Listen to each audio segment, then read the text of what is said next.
$10,000 today won't buy you $10,000 worth of stuff 10 years from now. The number in your bank account stays the same, but what it can actually buy, that shrinks every single year. Groceries cost more.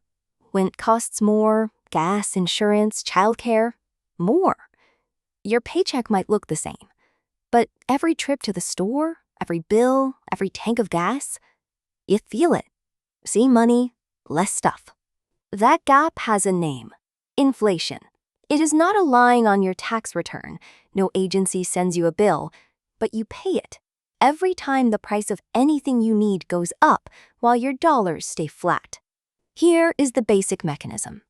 When there is more money chasing the same amount of goods and services, prices rise. Governments can print money. They cannot print groceries, housing, or labor. More tickets competing for the same sandwiches?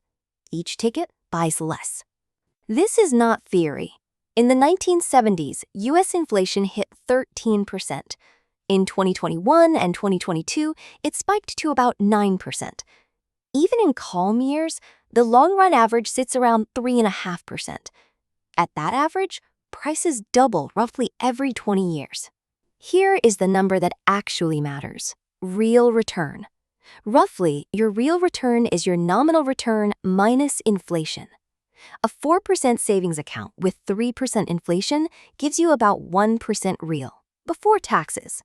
A 1% savings rate with 3% inflation is not slow growth. It is a 2% annual loss in purchasing power. Take $10,000 sitting in cash. If inflation runs about 3% a year, after 10 years, that cash holds only about $7,400 of today's purchasing power. The account still says $10,000, nearly a quarter of the real value. Gone. No market crash, no bad investment, just inflation. Here is a mental shortcut: the rule of 72. Divide 72 by the inflation rate to estimate how long it takes for prices to double, or for your purchasing power to halve. At 3%, about 24 years. At 6%, about 12. Small annual numbers. Life-sized losses over a lifetime.